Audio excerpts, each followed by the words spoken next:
A millionaire businessman was walking hastily through the busy city streets, carrying a briefcase full of cash, when he tripped on a crack in the asphalt and fell awkwardly, causing the briefcase to burst open and scatter hundreds of bills across the dirty ground. An 8-year-old girl, who had been watching from a distance, quickly gathered all the scattered money and ran desperately after him, shouting to call his attention. He completely ignored her, automatically assuming she wanted to beg, until she finally caught up to him and said with a trembling voice, "Sir, your money fell." When he turned around in surprise and saw that small, dirty, ragged figure honestly offering back all the money that could have changed her life forever, something in his frozen heart began to melt for the first time in decades. What he would discover about the life of this extraordinarily brave girl would transform him in ways he never thought possible. The heat was a personal enemy to Arthur Blackwell, a sticky, insolent enemy that clung to the expensive fabric of his Italian suit, mocking his attempt to maintain composure amidst the urban chaos. The asphalt steamed, releasing waves of vapor that distorted the view, transforming the concrete landscape into a feverish mirage. For Arthur, New York City was not a home, but an arena he dominated, where every skyscraper was a monument to his ambition and every person a piece on his business chessboard. He had just closed a deal that would add another few million to his already vast fortune. A transaction done in cash, a whim of his to feel the tangible weight of victory. Inside the leather briefcase he held firmly rested stacks of $100 bills that represented more than most people would see in a lifetime. It was power. It was security.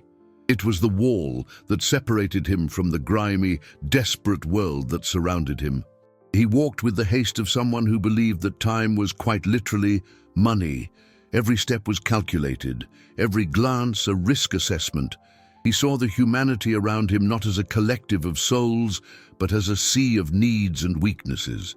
Street vendors, weary mothers, young people with headphones, they were all background noise, irrelevant to the symphony of his success. His mistrust was a second skin.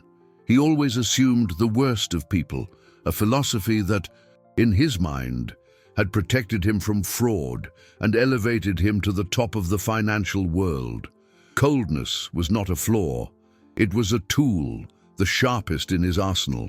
But inside the ice palace of his heart, a vast and silent loneliness echoed, a sound he muffled with the rustle of new bills and the glow of another successful investment. A moment of inattention, a misplaced foot on a treacherous crack in the pavement, and his universe of absolute control shattered. The world tilted violently. The smooth leather of the briefcase slipped from his sweaty fingers and he fell, his knee hitting the hot concrete hard. The sound of the briefcase latch breaking was a sharp snap, a prelude to disaster. The lid flew open and for a surreal moment the air turned green. Crisp, green $100 bills danced in the hot air and landed on the sidewalk soot like autumn leaves falling from an impossible tree. The flow of pedestrians stopped, their gazes of shock and greed fixed on the scene. The capital he so fiercely protected was now exposed, vulnerable, scattered in the filth for anyone to take. Panic, an emotion Arthur rarely allowed himself, rose in his throat. He propped himself up on his elbows, his face twisted in pain and fury, ready to scream, to threaten anyone who dared to approach. His eyes scanned the scene, his vision blurred by humiliation. That's when he saw her, a small, thin figure, emerging from the shadows of an alleyway like a spectre, a girl, perhaps no more than 8 years old, dressed in worn clothes, her face smudged with dirt. Her large, frightened eyes were fixed not on him, but on the fortune scattered around her. Arthur's blood ran cold. This was what he always expected, a vulture, the weakest and most desperate, ready to pick at the scraps. Before he could shout, before he could process the full humiliation of the situation, The girl darted forward, her small, nimble hands beginning to gather his money from the ground. An icy rage surged through Arthur's veins. He watched the girl's hands, small and fast, flying over the scattered $100 bills, and every movement was a stab to his wounded pride. Here was the confirmation of everything he had always believed. At the first opportunity, human weakness would reveal itself in its purest, most predatory form. He braced himself for the final act of this public humiliation. She would grab as much cash as she could carry and disappear back into the filthy alley she came from, leaving him crippled and robbed in plain sight. The scene unfolded in slow motion in his mind, a grotesque film he had directed with his own carelessness. He struggled to get up, his aching body protesting, his face red not just from the heat, but from shame. The surrounding crowd was a blur of curious and indifferent faces, silent witnesses to his literal and figurative fall. He didn't care about them, but about the girl. That small creature was the embodiment of his contempt for the world. But something was wrong with his cynical script. The girl wasn't stuffing the bills into her pockets. With surprising concentration, she stacked them, one on top of the other, smoothing out the crumpled ones. Her actions were not those of a furtive thief, but of someone tidying up a mess. When the last bill was collected from the dirty pavement, she didn't run for the alley. She turned. Her large eyes met his, and to Arthur's shock, she began to run toward him, the stack of money held securely in both hands. What did she want? To mock him, to demand a reward. He tensed, his suspicion returning with full force, an armor hastily reassembling around his heart. She approached, the sound of her small, quick footsteps muffled by the traffic noise. Her mouth opened, and a desperate, childish cry cut through the air. "Mister, wait, your money." The words hit him like stones. Mister, a word of respect, your money. A declaration of ownership he never expected to hear. She stopped a few feet from him, breathless, her small chest rising and falling rapidly. She held out her hands, offering him what was his, the stack of bills. A small fortune that could have transformed her life and her family's forever was there, intact. Not a single bill was missing. Arthur looked from the recovered capital to the girl's face. It was dirty, yes, and her hair was matted. But her eyes were clear, with an honesty so pure and unwavering it seemed to burn through every layer of his arrogance. For the first time in years, perhaps in his entire adult life, Arthur Blackwell was speechless. The entire world seemed to fall silent. The heat, the traffic, the pain in his knee, it all vanished. There was only him and this child, an abyss of wealth and power between them, bridged by an act of integrity that defied all his logic. A wave of contradictory emotions washed over him, shame for his hasty judgment, a flicker of admiration, and most terrifying of all, a pang of connection. It was a dangerous, vulnerable feeling. He needed to escape. With a brusque movement, he snatched the money from her hand, almost rudely, and stuffed it back into the broken briefcase. His brain screamed at him to leave, to return to the safety of his glass and steel office. But he couldn't, not completely. He reached into his pocket, pulled out a single $100 bill, and without looking her in the eye, pushed the money into her small hand. "Take this, for you," he muttered, his voice hoarse. Before she could react, before he could see gratitude or confusion on her face, he turned and limped away as fast as he could, fleeing not from the scene, but from the disconcerting warmth kindling in his chest. The next day, a morbid curiosity drew him back to that neighborhood. He needed to prove to himself that she was like everyone else, that she would have spent the money on foolish things. And then he saw her, huddled in the doorway of a bakery. She wasn't holding candy or toys. She was holding a piece of cardboard with the word "food" scrawled on it, and the money he had given her was nowhere in sight. The night had been a torment for Arthur. Sleep, usually an orderly and dreamless refuge, had turned into a battlefield. The image of the girl, with her honest eyes and dirty hands holding out his fortune, haunted him. He awoke to the echo of his own harsh words and the memory of his cowardly escape. It was an irritating feeling, an anomaly in his meticulously controlled life. Why did she bother him so much? To prove to himself that his cynical worldview was still intact, to erase that stain of vulnerability, he found himself driving his luxury car back to the same grey streets the following afternoon. He convinced himself it was a matter of logic. He would find her in a new dress, eating sweets, and the natural order of the universe, where everyone acts out of self-interest, would be restored. He needed to see the proof that his $100 gesture had been just an investment in selfishness, like any other. Money, after all, corrupted, and poverty, he believed, was the most fertile ground for that corruption. He parked several blocks away, feeling ridiculous in his impeccable suit, a predator outside his natural habitat. He walked along the cracked sidewalks, his heart pounding with an anxiety he didn't recognize. And then he saw her, not in a toy store or an ice cream parlor, but huddled in the doorway of a bakery from which the smell of fresh bread emanated. She seemed even smaller and more fragile than the day before. In her hands, she held no purchases, no trophy of her new wealth. She held a piece of cardboard with a single word scrawled in charcoal: food. The sight was a punch to Arthur's gut. His fortress of cynicism trembled. It made no sense. He marched up to her, the shadow of his tall frame covering her completely. "What are you doing?" he demanded, his voice harsher than he intended.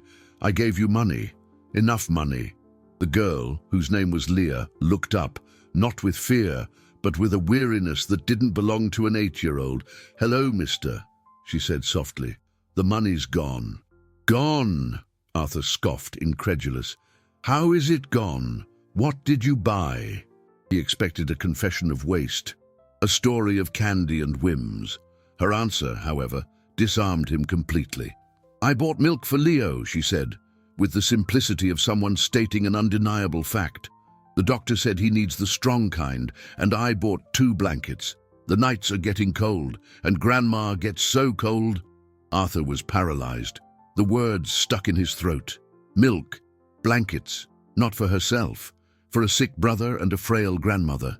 The $100 bill, which to him was pocket change, a trifle from his daily cash flow, had been transformed not into luxury, but into survival, into care, into love.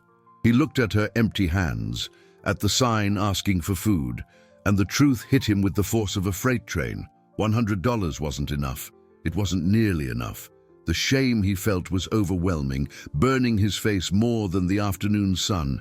He, the multimillionaire, the master of assets and liabilities, had miscalculated the cost of human dignity. "Who are Leo and your grandmother?" he managed to ask, his voice now a whisper. "Leo's my little brother. He's 5. He's sick," Leah explained, her eyes filling with a deep worry. "He coughs a lot and has a fever. And Grandma takes care of us, but she's not doing so well either. Her legs hurt, and she's tired all the time." A new layer of desperation revealed itself, and Arthur felt himself sinking into it. This wasn't just a hungry girl. It was an entire family on the brink of an abyss, and this child was trying to hold them all together with her own 2 hands. He felt like a fool, an intruder in a world of real suffering he only observed from his ivory tower. He looked at the bakery, at the people inside buying their bread and pastries, ignoring the small figure at the door. He was one of them. Until now. A chill ran through him, despite the heat. The problem was much bigger, much deeper than he had imagined. Leah looked up at him, a wrinkle of concern on her small brow. "The milk helped," she said, as if to reassure him. "But he woke up today breathing harder. Mister, his chest makes a funny whistling sound when he breathes in." Leah's words about the whistle in her brother's chest echoed in Arthur's mind all the way back to his office. The sound, described with terrifying, childish simplicity, seemed to have lodged in his own lungs, making it hard to breathe. He sat in his imported leather chair, overlooking the city that stretched below him like a map of his empire. But for the first time, the view brought him no satisfaction. It seemed empty, a landscape of glass and steel devoid of meaning. He thought of his own net worth, of the numbers dancing on his monitor screens, representing stocks, funds, and cryptocurrencies. A fortune unimaginable to most, but one that suddenly seemed obscenely useless in the face of the sound of a child struggling to breathe. He, who could move millions with a single phone call, felt utterly powerless. The reluctance to get involved was a powerful instinct, an alarm bell sounding in his head, warning him of the danger of crossing the line between anonymous charity and personal involvement. Yet, curiosity, now mixed with an unsettling dose of responsibility, gnawed at his resistance. He couldn't get the image of Leah, so small and so burdened, out of his head. How could a child take care of a sick brother and an elderly grandmother? Where were her parents? The questions assaulted him, breaking his concentration on his business. Profitability reports on his investments seemed trivial. The fluctuations of the stock market, which once dictated his mood, were now just background noise. Against his will, he found himself doing something he had never done before. He hired a private investigator, a discreet and efficient man he used to vet business partners. The task was simple and vague. Find out everything about the girl who stays near the bakery on Grant Avenue and about her family. Be discreet. He felt like a spy, an intruder, but the need to understand outweighed the discomfort. He needed facts, data, to turn this emotional drama into something he could analyze and perhaps dismiss. 2 days later, a manila envelope was on his desk. Arthur hesitated before opening it. Inside was a concise report and a few grainy photos taken from a distance. The words were cold and objective, but they painted a picture of desperation that left him breathless. Leah and her brother, Leonardo, were orphans. Their parents had died 2 years ago, victims of an accident the report didn't detail. Since then, they had lived with their maternal grandmother, Elvira, a 72-year-old woman with severe arthritis and a heart condition. They lived in a single room in the back of an abandoned building, with no running water and electricity jerry-rigged from a nearby pole. Elvira, despite her efforts, could barely care for herself. The responsibility of finding food, cleaning, and, above all, watching over little Leo fell almost entirely on Leah's shoulders. Leo suffered from acute bronchial asthma, and the precarious living conditions, the mold, the cold, the dust, aggravated his condition daily. The photos showed the cramped room, the makeshift bed where the boy seemed to sleep, and the bent figure of an old woman trying to sweep the floor. The most devastating image was of Leah, sitting beside her brother, placing a damp cloth on his forehead, her face a mask of concentration and love. Arthur felt a pressure in his chest, as if the air was being squeezed from his lungs. The reality was far worse than he had imagined. This wasn't a problem $100 could solve. This wasn't a problem he could ignore. Driven by an impulse he didn't understand, he went back that same night. He left his car a safe distance away and walked through the dark, quiet streets. He found the abandoned building, a concrete skeleton amidst the sleeping city. A single, dim light bulb glowed in a ground-floor window at the back.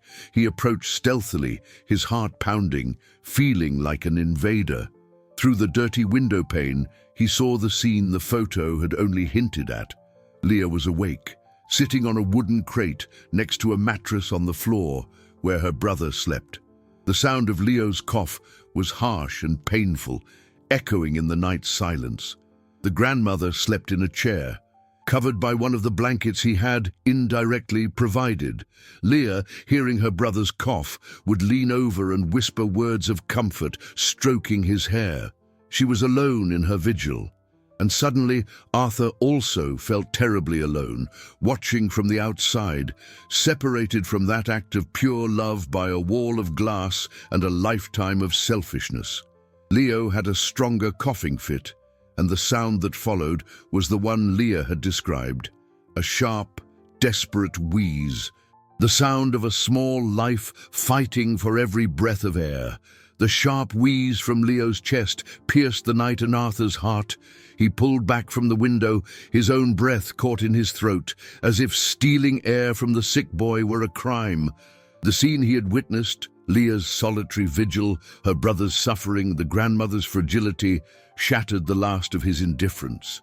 He was no longer a distant observer. Knowledge had made him an accomplice to their suffering. He returned to his car, feeling a weight that none of his financial worries had ever caused. It wasn't the weight of a bad investment or a capital loss. It was the crushing weight of a human life at risk, a life he now knew how to save, but had no idea how to approach. The image of Leah whispering to her brother wouldn't leave him. The child's dedication was a force of nature, an act of altruism so pure, it made his entire pursuit of wealth seem meaningless and hollow. In the days that followed, a strange, secret routine began. Arthur, the reclusive billionaire, became a ghost on the edges of Leah's life. He watched her from afar, learning the rhythms of her precarious existence. He saw her in the mornings, searching through discarded boxes of fruits and vegetables behind a market, carefully choosing what was still edible. He watched as she carried water in buckets from a public fountain 2 blocks away, her thin arms tense under the weight. He saw her sitting on the sidewalk, no longer begging for food, but trying to sell little treasures she found in the trash. A colored glass bottle, a one-eyed doll, a toy car missing a wheel. Each object was polished and arranged with a touching care. He realized she was trying to earn her own money, a desperate effort to buy the medicine Leo needed. The girl's dignity was a wall as high as his own arrogance.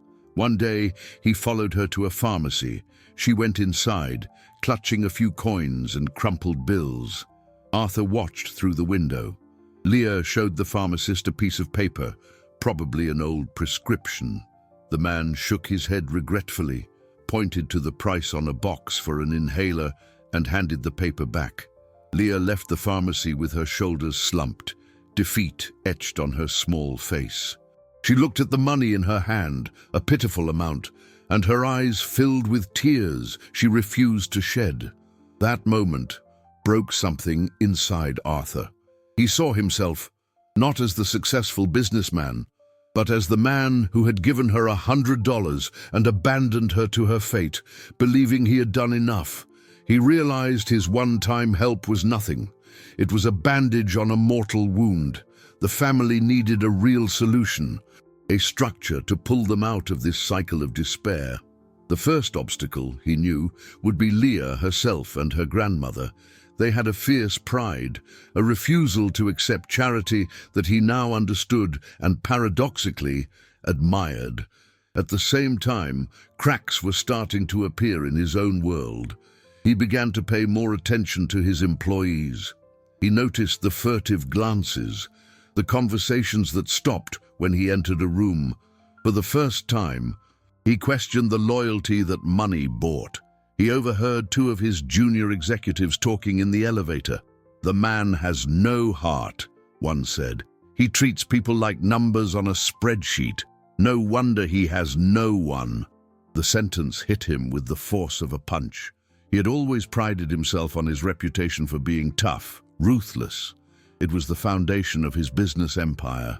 But now, the word "no one" echoed in the emptiness of his luxury penthouse. In the silence of his solitary dinners, he was Arthur Blackwell, the multimillionaire, the investment genius, and he was utterly despised by those who surrounded him. He was building a legacy of gold and loneliness. The disconnect he felt from his own team mirrored the disconnect he felt from humanity, and at the center of it all was Leah, a girl who, possessing nothing, seemed to understand the true value of things and people far better than he did. The identity crisis deepened. and he found himself trapped between two worlds, the one he had built and the one he was desperately beginning to desire but didn't know how to reach. The revelation of his employees' contempt was a bitter pill to swallow. Arthur had always measured his worth by the success of his business, by the admiration or fear he inspired in the corporate world. To realize that behind the sycophantic smiles, there was only disdain and isolation destabilized him. He looked at his team's faces during meetings and saw masks. He, the master of risk analysis, had never noticed his greatest liability, the bankruptcy of his human relationships. This painful insight made him even more obsessed with the small family living in the city's ruins. In Leah, Leo, and Elvira, he saw something his immense wealth couldn't buy, a genuine connection. Forged in the fire of adversity, Leah's care for her brother, the grandmother's resilience, these were assets of a kind that didn't appear on any balance sheet, but which he now understood to be true fortune. His secret surveillance continued, but with a new sense of urgency. He had to act. But how? The image of Leah leaving the pharmacy, defeated, haunted him. He thought of simply leaving an envelope of cash at their door, an anonymous donation. But he knew, instinctively, that this would be an insult to their pride. It would be using his dollars as a shield again, a way to solve the problem without getting involved, without getting his hands dirty with the complexity of real life. And he didn't want that anymore. He wanted, and this was the most terrifying discovery, to be part of the solution, not just to finance it. The family's dignity seemed an insurmountable obstacle. Elvira, he had learned through his investigator, was known in the neighborhood for refusing handouts, teaching her grandchildren that work, no matter how humble, was the only way. How could he offer help without wounding this fundamental principle? Leo's condition was visibly worsening. Arthur's nights were now interrupted not only by his own thoughts, but by anxiety for the boy. He found himself researching childhood asthma on his state-of-the-art computer, reading about treatments, about the dangers of damp and mold. Every symptom described in the medical articles made him think of the cold, damp room where the boy slept.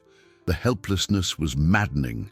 He had the resources to build a hospital, yet he couldn't find a way to buy a simple inhaler for a child in need. The situation reached a breaking point on a rainy afternoon. Arthur was in his car, watching from a distance, when he saw Leah leave her home with a small bundle. She used a thin piece of plastic over her head to shield herself from the drizzle. Curious, he followed her. She didn't go to the market or the pharmacy. She walked to a busier part of town, where there were small pawn shops and second-hand stores. He watched her enter a small, dark shop. Minutes later, she came out, her face wet, but not just from the rain. Tears traced clean paths on her dirty cheeks. She was looking down at her own feet, now bare, muddy. She had sold her only shoes, a pair of old, worn-out sneakers. In her hand, she clutched a few bills, far less than she needed for the medicine. The sight of her bare feet on the cold, wet pavement was the final straw. Arthur felt a surge of anger and despair, anger at the world, at injustice, but mostly anger at himself, at his hesitation, his cowardice. He gripped the steering wheel so tightly his knuckles turned white. Her sacrifice, so small and yet so immense, made his dilemma ridiculous. What good was all his wealth, all his power, if he couldn't stop a child from selling her shoes to try to save her brother's life? He knew he had to intervene, and it had to be now. Elvira's pride, his own reluctance, all of it became secondary. He started the car, the engine a roar of his own frustration. He didn't know what he would say or do, but he could no longer be a spectator. As he drove toward their home, a thought struck him. The grandmother was growing weaker. That morning, he had seen her try to get up from her chair and nearly fall. What would happen if she became completely bedridden? The entire responsibility, the weight of the world, would fall on Leah's shoulders. now with bare feet. The light rain turned into a downpour as Arthur drove, the drops hitting the windshield like frantic fingers. The city, washed and grey, seemed to reflect the turmoil in his soul.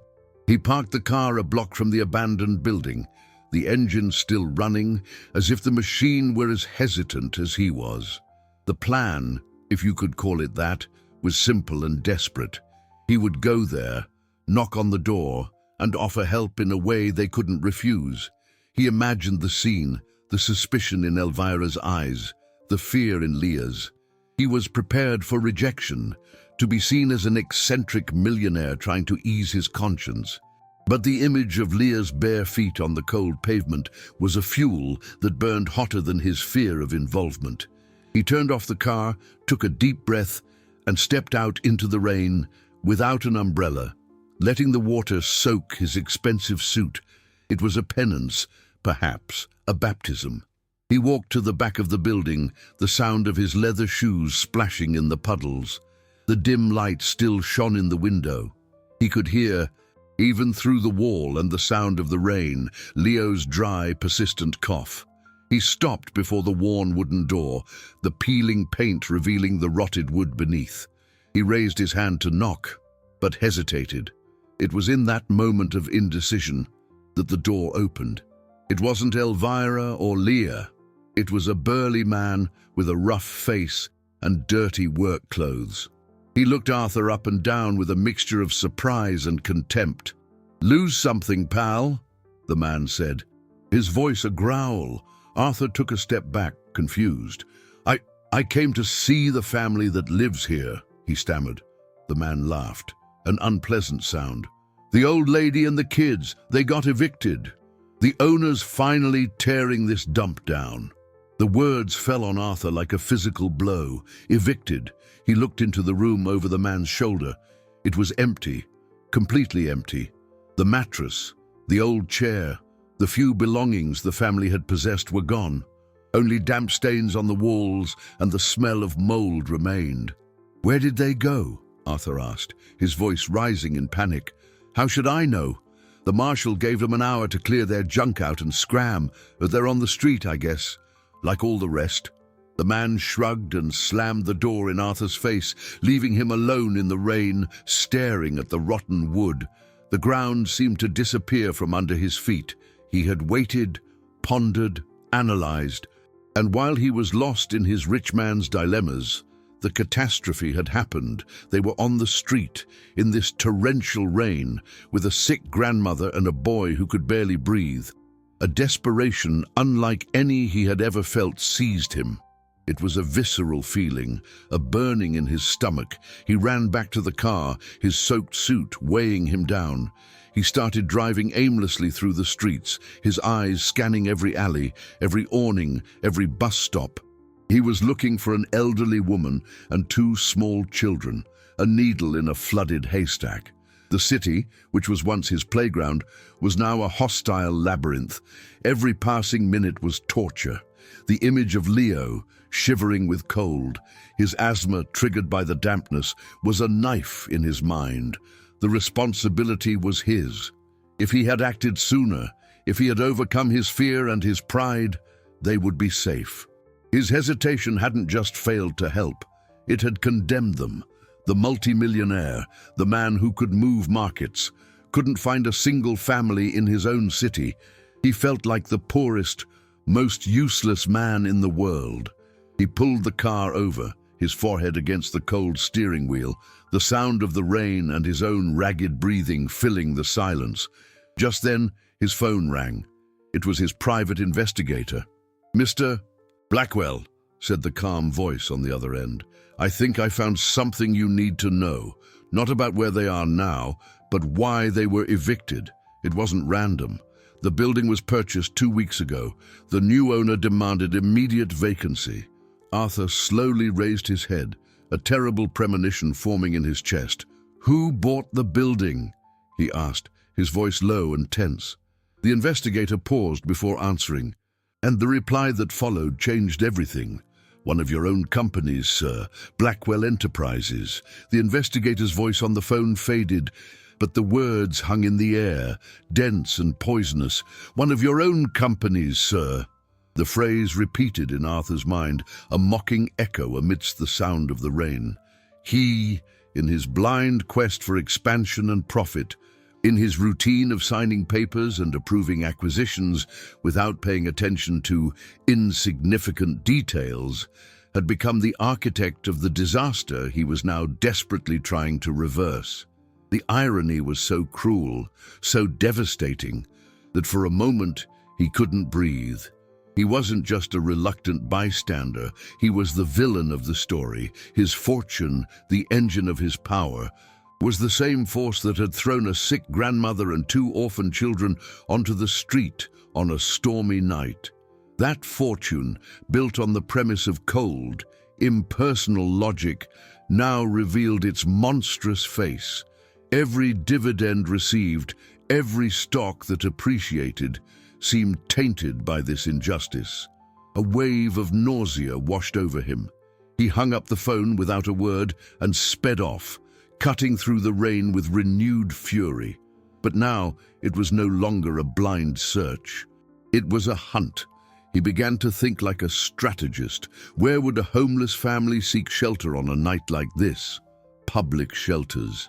He grabbed his tablet, the high-speed connection, an absurd contrast to the misery he was searching for, and mapped out every shelter in the city. He called each one, his voice imperious and urgent, describing an elderly woman and 2 children. The answer was always the same: "We're full." "We haven't seen anyone matching that description. The demand tonight is impossible because of the rain." The bureaucracy and indifference of the system mirrored his own attitude just hours before. Every no was a blow to his ego and his hope. The hours dragged on. The storm subsided, leaving behind cold air and glistening, empty streets. Arthur felt his eyes burning with exhaustion and frustration. He was about to give up, to admit defeat, when he remembered a detail from the investigator's report. Elvira attended a small neighborhood church, a humble place that offered soup to the needy on Wednesdays. It was a long shot, a stab in the dark, but it was all he had. He drove to the address, a working-class neighborhood he would never visit under normal circumstances. The church was small, with peeling paint and a single light on over a back door that led to a parish hall. He parked and approached on foot. Through a window, he saw them. They were sitting on a wooden bench, huddled together under a single blanket, one of the ones he had bought. Elvira seemed to have aged 10 years in a day, her face pale and exhausted. Leo was asleep in her lap, his breathing still ragged but less noisy, likely from the relief of being in a dry place. And Leah was awake. She wasn't crying. Her large eyes were fixed on some distant point, but they were not empty. In them was a fierce determination, a resilience that seemed impossible for a child her age. She was the sentinel, the guardian of her shattered family. Arthur stood there, outside in the cold, watching them. The relief of finding them was quickly replaced by a wave of shame, so profound it almost made him retreat. How could he approach them? What right did he have to show up here, the man whose empire had taken the little they had? He was the wolf approaching the lambs. No matter how well-intentioned he might feel now, he saw an elderly priest approach them, offering them a mug of something hot. Leah accepted with a grateful nod and helped her grandmother drink. The care in her gestures, the tenderness with which she adjusted the blanket over her brother, it was all a lesson in humanity that humbled him. He had to do something, but a direct approach was out of the question.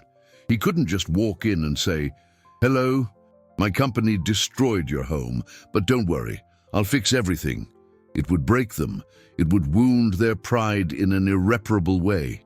He needed a new plan, a new strategy, one that positioned him not as an arrogant savior, but as an ally. He stepped back into the shadows, his brain working feverishly. He couldn't undo the damage he had caused, but maybe, just maybe, he could use his vast resources to build something new, something better. But to do that, He would need to earn their trust, and he knew that trust was an asset that, once lost, was nearly impossible to recover. He looked at them one last time before leaving. Leah, sensing something, turned her head toward the window, and for a second, her eyes seemed to meet his in the darkness. Leah's gaze, even if just an impression in the dark, haunted Arthur all night. He didn't sleep. Instead, he turned his luxury penthouse into a crisis command center. The problem was no longer abstract. It had names and faces. Leah, Leo, Elvira. He mobilized his personal assistant, waking her in the middle of the night with a series of urgent and unusual orders that left her bewildered. "Cancel all my meetings indefinitely," he said, his voice firm, "and find the best pediatric pulmonologist in the city. I want an appointment for tomorrow. No, for today. As soon as the office opens. I don't care what it costs or what his schedule is. Clear it." Next, he called a trusted real estate agent. "I need an apartment. Small, furnished, in a decent, safe neighborhood near a good hospital, and I need it yesterday." As the sun rose, staining the sky gray and pink, the machine of his power and wealth began to move, not to acquire more, but to repair. He knew the approach had to be delicate. He couldn't just show up at the church and hand them the keys to an apartment and a doctor's appointment. It would be charity, and charity, he was learning, could be a form of violence to those with dignity. The solution came from an unexpected source: the old priest from the church. Arthur went there early in the morning. He found the priest, a man named Father Michael, sweeping the entrance. Arthur, without identifying himself as the owner of the company that caused the eviction, explained that he was a businessman who had learned of the family's situation and wanted to help anonymously through the church. He proposed that the priest be the intermediary. The church would offer the temporary apartment, funded by an anonymous benefactor, and the medical appointment as part of a parish assistance program. Father Michael, a man who had seen enough of human nature to be skeptical, looked at Arthur with shrewd eyes. He saw the expensive suit, the gold watch, but he also saw the exhaustion and genuine desperation in the rich man's eyes. "Goodness has many faces, my son," the priest said softly, "and sometimes it wears the face of regret. I will help you. For the family. They need a miracle." With the plan in motion, Arthur felt slightly less useless, but the anxiety didn't leave him. He waited in his car at a discreet distance while the priest spoke with Elvira. He watched the conversation, the old woman's initial hesitation, the stubbornness in her face. He saw Leah beside her, listening intently, her large, serious eyes weighing the priest's words. Finally, to his immense relief, he saw Elvira nod, tears streaming down her wrinkled face. Her acceptance came not from resignation, but from a desperate love for her grandchildren. She would do anything to see Leo breathe better, even swallow her pride. The first victory was getting them to the doctor.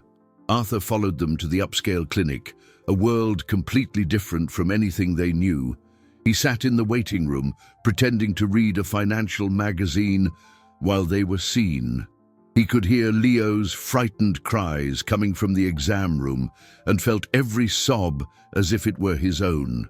Leah emerged first, holding her brother's hand, who now had a small superhero sticker on his arm. She saw him. This time, there was no doubt. Their eyes met across the waiting room. There was confusion in her gaze, an unasked question.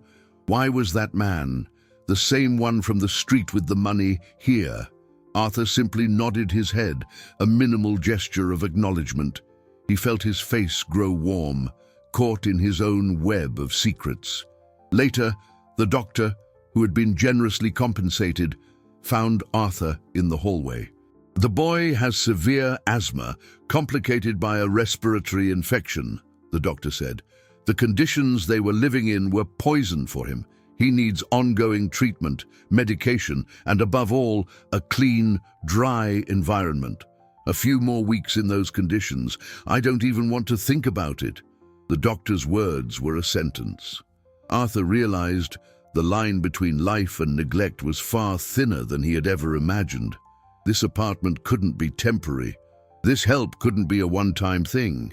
He was involved now, in a way that went far beyond a simple charitable investment. He had bought a building and, without knowing it, had taken responsibility for 3 lives. The move to the apartment was a bittersweet moment.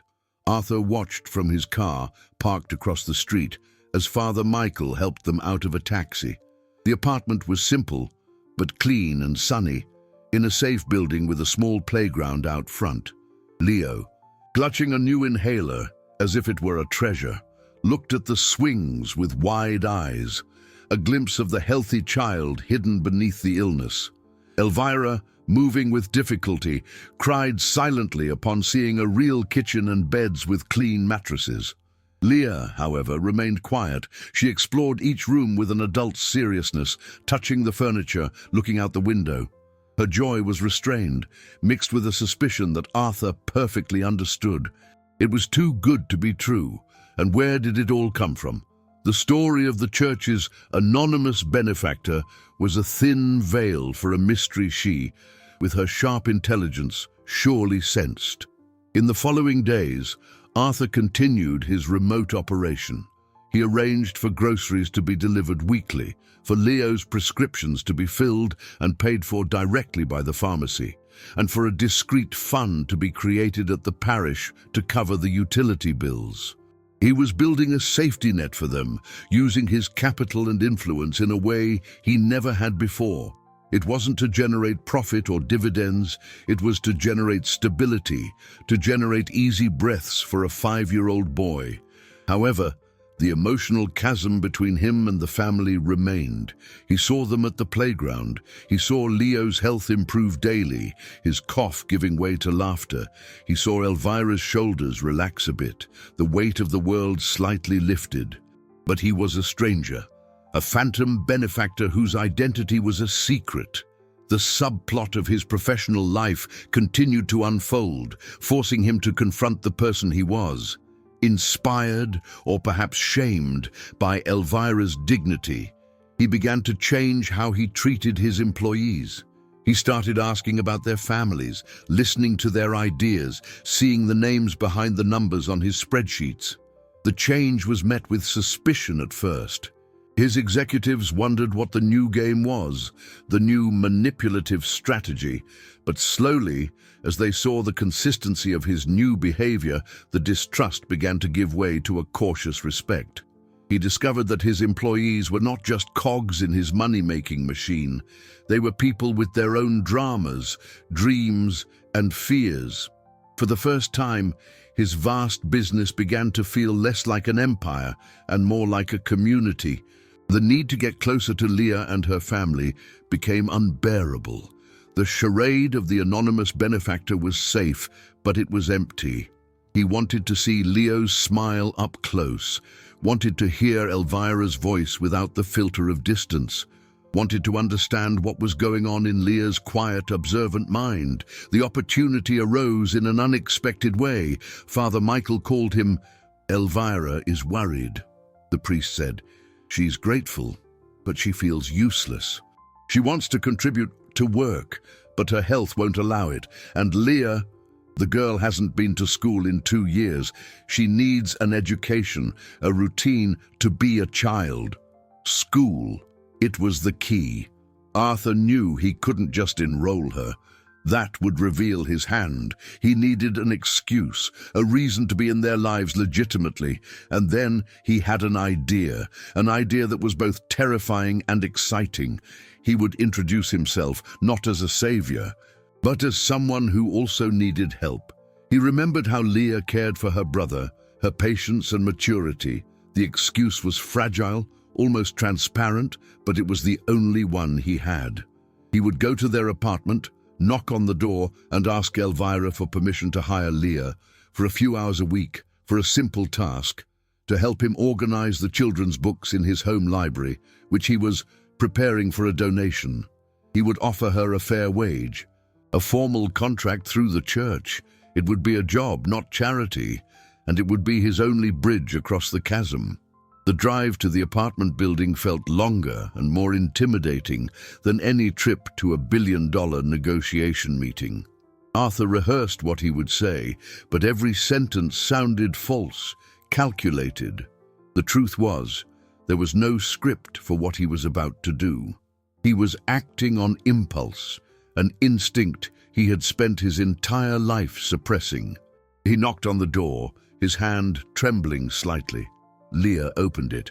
Her eyes widened in instant recognition, and she took a step back, as if to protect what was inside. "Hello, Leah," Arthur said, his voice softer than usual. "Is your grandmother home?" Elvira appeared behind her, leaning on a cane Arthur had anonymously provided. The suspicion on her face was an almost physical barrier. "Yes," she said, her voice frail but firm. Arthur explained his proposal. The story about the library and the donation. He spoke of how he had noticed Leah's responsibility and care, and how he needed someone trustworthy for the task. He emphasized that it would be a paid job, with flexible hours that wouldn't interfere with school once she was re-enrolled. Elvira listened in silence, her sharp gaze shifting between Arthur and Leah.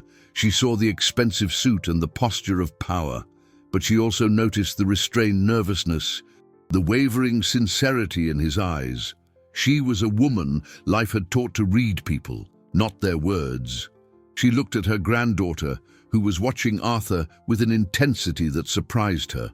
Leah didn't look scared, but curious, analytical. "Why us?" Elvira asked, the question laden with a deeper meaning. Arthur took a deep breath. The lie was fragile, and he knew it. He opted for a version of the truth. "Because your granddaughter," he said, looking directly at Leah, "showed me what honesty means, on a day when I didn't expect to find it, and I would like to repay that lesson with an opportunity." The simplicity of the answer seemed to break Elvira's resistance. She saw the man from the street, the man with the fallen money, and the pieces began to fit. She didn't understand everything, but she understood enough. She nodded slowly. But I'm coming with her the first time." The first visit to Arthur's home was a culture shock. The penthouse was a palace of glass and marble overlooking the entire city. Leo, who had come along, stood frozen in the middle of the living room, looking up, down, and all around as if he had entered another planet. Leah, however, seemed unimpressed by the opulence. She walked through the vast library, running her fingers along the spines of the books with a quiet reverence. The work began. Arthur showed her the shelves of children's books, many of them untouched, bought by a decorator. The task was simple: sort them by age and clean them.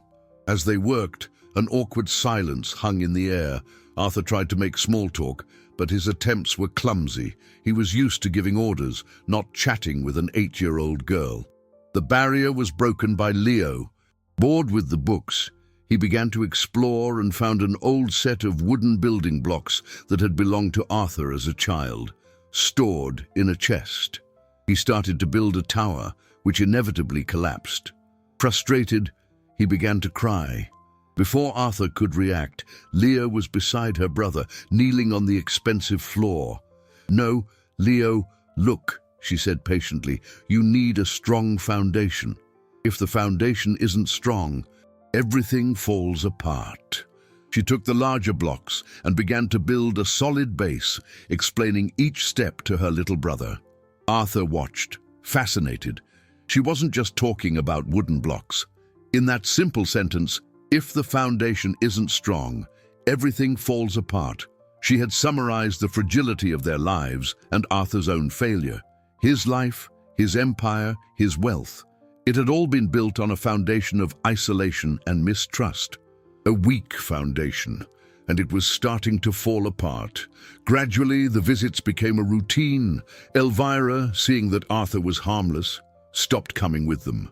It was just Arthur, Leah, and Leo in the vast, silent penthouse. Leah worked with a quiet diligence, but her eyes observed everything. She asked questions, not about the money or the wealth, but about the books. "Have you read this one?" she would ask, holding up a book of fairy tales. Arthur, who hadn't read fiction in decades, would admit that he hadn't. Then she would ask him to read to her and Leo, and he would read. His voice, accustomed to dictating memos and closing deals, softened as he narrated stories of dragons and princesses. In those moments, sitting on the library floor with two children he had pulled from misery, Arthur felt a peace that no successful transaction had ever given him. But the secret of his identity as the anonymous benefactor, and worse, as the cause of their eviction, was a constant weight on his chest. He was building a connection based on a lie, and he knew, with the certainty of an investor predicting a market crash, that if the foundation isn't strong, everything falls apart. He just didn't know when the collapse would come. The weeks turned into a month, and the library became a sanctuary. The routine of afternoons spent reading and organizing books created an unexpected and fragile bond between the billionaire and the children. Arthur discovered a patience in himself he never knew he possessed. Teaching Leo to write his name and listening to Leah read aloud, her pronunciation improving every day, he enrolled her in an excellent private school, using the same scholarship from a church program, Facade, and secretly delighted in her excited reports about her classes and new friends. He was living a double life, the ruthless shark in his office by day and an almost fatherly figure in the afternoon. The lie, however, grew along with the affection.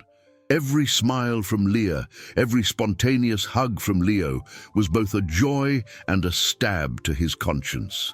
He was their guardian angel and their demon, all in one. The tension came to a head on a particularly cold afternoon.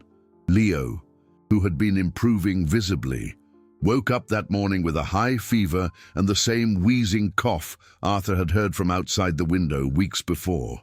A relapse. Leah called the number Arthur had given her for work emergencies, her voice filled with controlled panic. "Uncle Arthur, Leo's not well. He's burning up and he can't breathe right. Grandma's nervous. She doesn't know what to do." The term Uncle Arthur hit him hard. He had become part of the family. Without hesitation, Arthur left an important meeting. "I'm on my way. Don't leave the apartment." He drove, breaking every speed limit, his heart hammering against his ribs. The fear he felt was primal, paternal. It was no longer about charity or repair. It was about Leo. He arrived at the apartment to find a scene of restrained desperation. Elvira was beside her grandson, praying softly, her hands trembling. Leah was trying to calm her brother, who was crying. Frightened by his own struggle to breathe, the inhaler didn't seem to be working. Arthur acted with the decisiveness of a CEO in a crisis. "We're going to the hospital now." He scooped Leo up into his arms. The boy was as light as a feather, his small body hot against his. The trust with which Leo snuggled into his chest, seeking safety, almost undid him. At the hospital, the efficiency that money could buy kicked in. They were taken immediately to the pediatric emergency room. Doctors and nurses surrounded Leo, hooking him up to monitors and an oxygen mask. Arthur, Leah, and Elvira were left in a sterile waiting room, the silence broken only by the distant beeping of machines. The hours dragged on. Elvira fell asleep in a chair, exhausted by the stress. Leah sat next to Arthur, as rigid as a statue.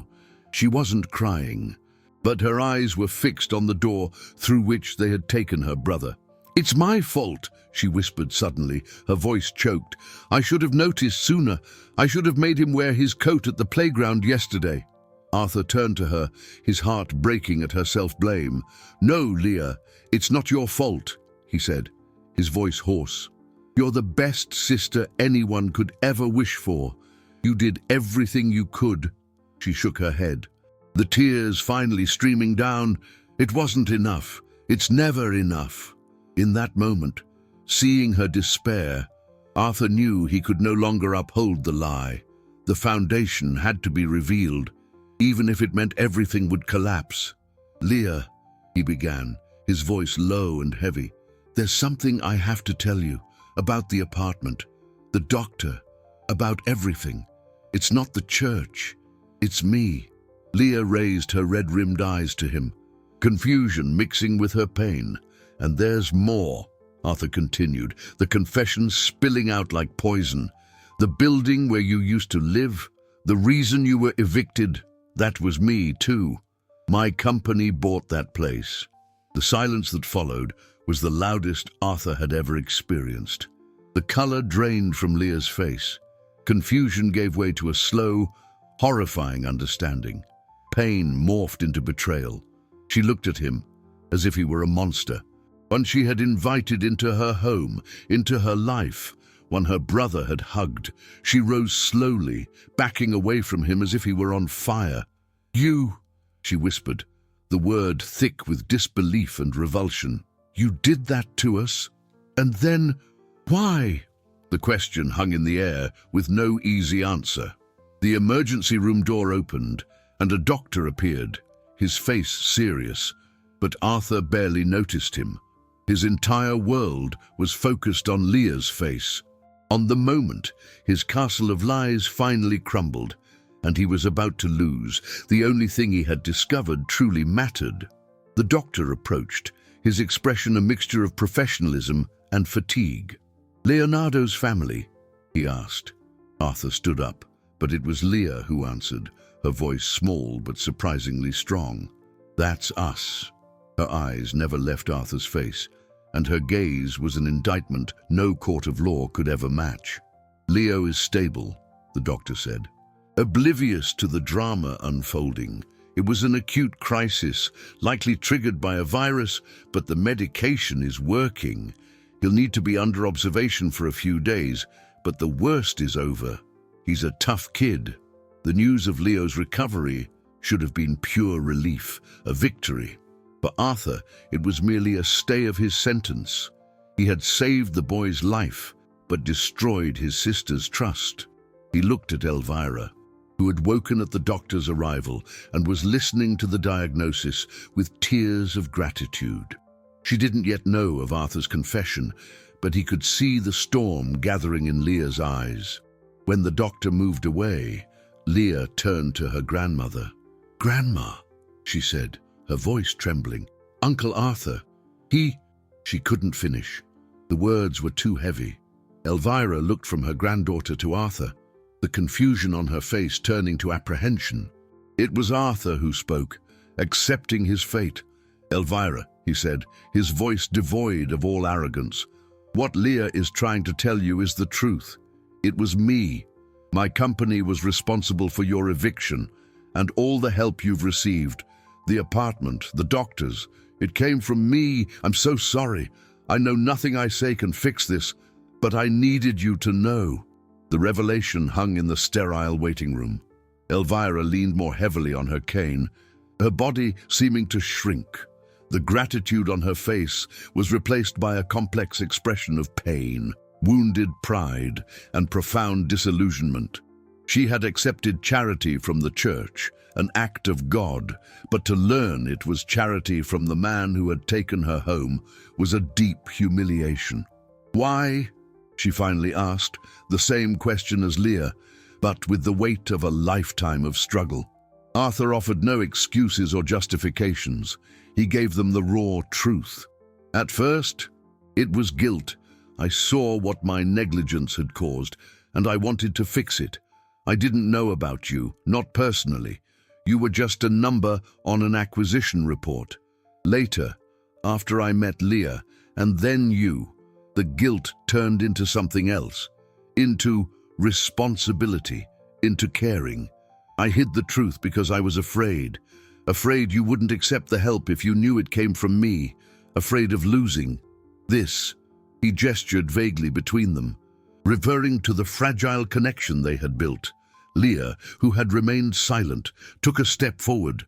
Her tears had dried, leaving a cold clarity behind. "You lied," she said, each word a tiny shard of ice. "You made us like you. You read stories to Leo. You gave us a home, but it was a home built on a lie." Arthur didn't defend himself. "Yes," he admitted, "I lied. And it was wrong. The only thing that wasn't a lie, Leah, was how much I grew to care about you all. He looked at Elvira. I don't ask for your forgiveness because I don't think I deserve it. I only ask that you don't punish Leo for my mistakes. Let me continue to ensure he gets the treatment he needs. Let me continue to ensure you have a safe place to live. You can hate me. You have every right. But please don't refuse the help because of the messenger. He handed Elvira a card with his lawyer's name and number. This man will handle everything. A trust has been established in the children's names. It will guarantee their education, their health, and their well-being, no matter what happens to me or my business. It is legally theirs. I can't touch it anymore. It's an inheritance. He then turned and walked toward the hospital exit, each step feeling like it weighed a ton. He had done all he could. He had confessed, made financial amends, and now he was walking away, leaving the final decision in their hands. As he reached the door, he heard Leah's voice call out, "Uncle Arthur!" He stopped but didn't turn around, afraid to see the hatred in her eyes. "Thank you," she said, her voice low, almost inaudible, "for saving Leo again." The "thank you" was wrapped in pain and confusion, but it wasn't the condemnation he expected. It was something far more complicated. It was a beginning. Leah's thank you echoed in Arthur's mind for days, a solitary note of hope in a symphony of guilt. He stayed away, as promised, giving the family the space they needed to process the truth. The silence was torture.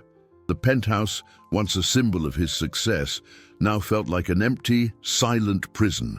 The library, in particular, was a haunting place. The children's books, now perfectly organized, were a testament to the connection he feared he had lost forever. He continued to transform his company, implementing more humane policies, creating a corporate foundation to help homeless families, turning the pain of his mistake into a constructive purpose. His employees, seeing the genuine change, began to look at him no longer with fear, but with a newfound respect. He was rebuilding his foundation, brick by brick. About a week later, he received a phone call. It was Elvira. "Mr. Blackwell," she said, her voice formal but without the coldness he expected. "We would like to invite you over for coffee. We need to talk." Arthur's heart leaped. He accepted, humility replacing his old arrogance. He went to their apartment that afternoon. The place looked more like a home now, with Leo's drawings taped to the refrigerator and a vase of wildflowers on the coffee table. Leah and Leo sat on the couch, and Elvira served him a cup of coffee in a simple mug. The silence was broken by her, "We've talked a lot, Leah and I," the old woman began.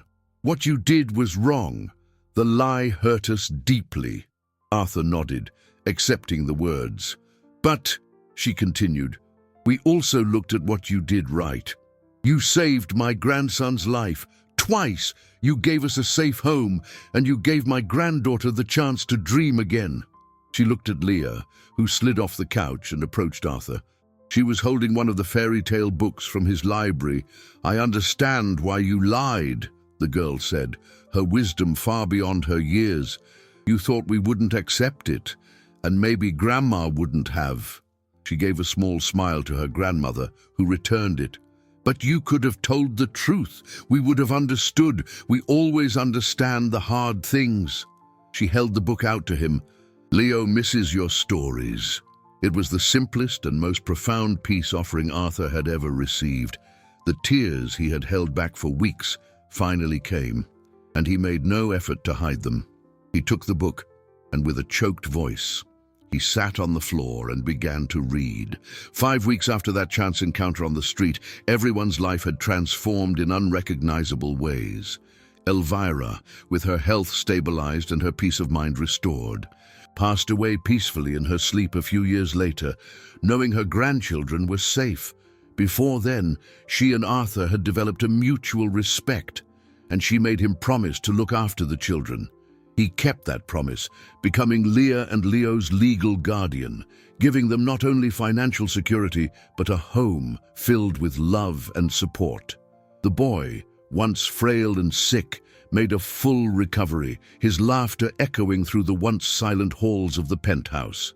Leah, the girl who returned a fortune out of integrity, blossomed in school, her intelligence and compassion making her stand out. She never lost the seriousness in her eyes, but it was now balanced with the carefree joy of childhood. Arthur Blackwell was no longer the same man. He discovered that true wealth was not in accumulating assets, but in distributing kindness.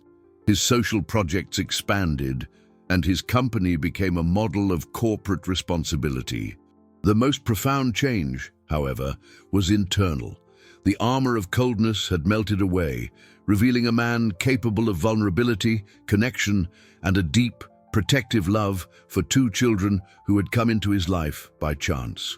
The story ended not with a grand gesture, but with an everyday scene.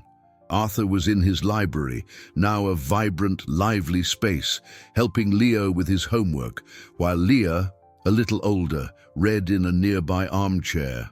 He looked at them. The legacy of his greatest mistake and his greatest redemption. The street that had witnessed his fall had become a symbol of how a single act of honesty, from the most unexpected of places, could trigger a revolution of kindness. Arthur Blackwell had learned that vulnerability was not a weakness, but the only doorway to genuine happiness, and that the greatest treasures, the true jewels of a life, are not bought with money, but found in the courage to open one's heart.